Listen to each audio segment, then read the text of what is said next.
I'm right here with the head of Department of Protocol. Brother Demola, how are you? I'm fine, thank you so much. Good I can morning. see you're very busy. I can tell your team members have been doing a lot. What is a typical day like for a protocol team member? Wow.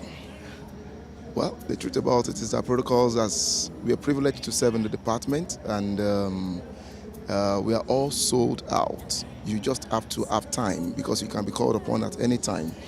And when you're called upon, you don't grumble, you don't murmur, and you also trust God that everything you've left, your business, your work, God is taking care of it for you. So, what are the activities involved? Wow, it's a lot. We have about 4 units in the protocol department. We have the airport team. The airport team receives the guests. They are the ones that goes inside. They go inside, whether international, maybe the person is coming on an international flight or a local flight. They go in to receive the guests. Right, if it's a local one, we go with our stretch limo at the airport. With our Air Force team. Right at the foot of the plane. So as the guest steps down from the foot of the plane, we receive the guest, put the guest in the limo, and from there, if the person has a bag or luggages, we collect a tag, then we move the guest straight to a lounge, the VIP lounge. So the guest stays there, served. The guest is served in case they want to take anything. It's all free. It's paid for. You understand? So it's paid for, and the airport team gets the bag, then they bring it down to us. Once they confirm they have the bags are in the vehicle, then we move the guest to the vehicle. If it's an international guest, for example, we receive the guests as they step out of the plane from the escalator. We take them aside, separate them from the crowd, then collect their passport for them. We do their custom, immigration, everything. We do all that for them. The guest goes in straight to the vehicle. So you don't wait to see anybody. You don't wait to do anything. You are a guest. So you are given, A-class treatment, and it's something the person would always want to, have anytime. Not only when he goes to preach somewhere else, but So after that, once the guest gets to the vehicle, the Coza experience of the guest starts right there. So as you enter the vehicle, we have a sanitizer. We have a sanitizer. We bring it out. You sanitize your hand.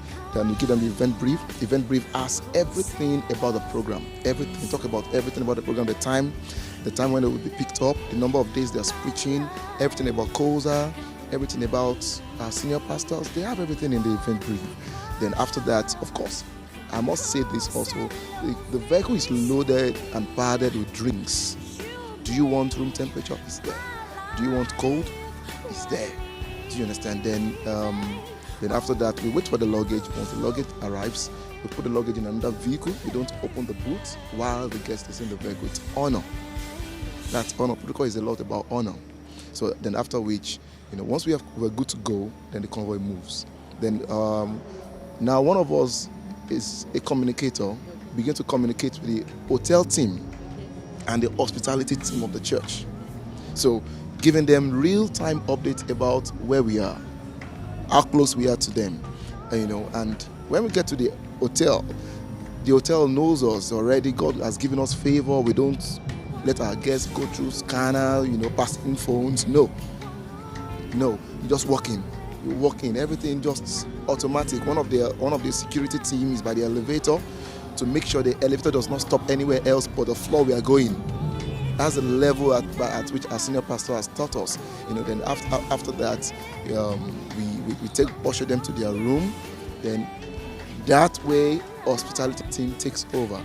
They see everything in the room. They are wowed, thrilled. So, whoa, we've never been received this way. We've never been lodged in a place like this.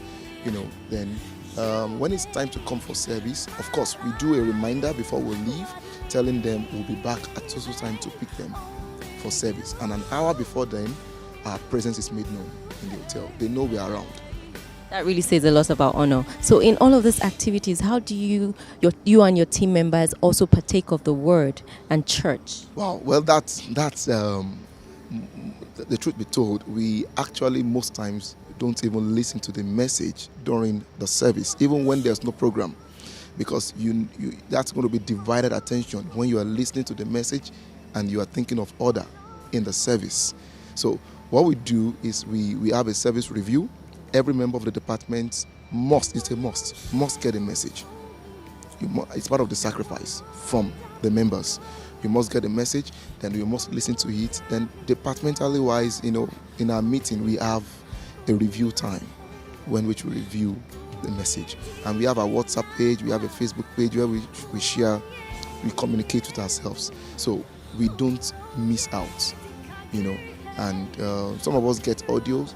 I, for example, I like to get DVD because I want to see even how our guys, how they behave, their positioning and everything in the service. So And you and your team members and also the guests can watch service and listen to service while you are in the car as well. Yes, we can. We can listen to we play pastor's message anytime we have our guests. Anytime. Then sometimes also what we do with Word Factory and media department is that we get the message immediately after the guests step down from the altar. So as they get guests into the vehicle, the guest is shocked because what he just finished preaching is what we're showing in the car as we take him to the hotel. Celebrate you. May God honor your sacrifice. Amen. Thank you.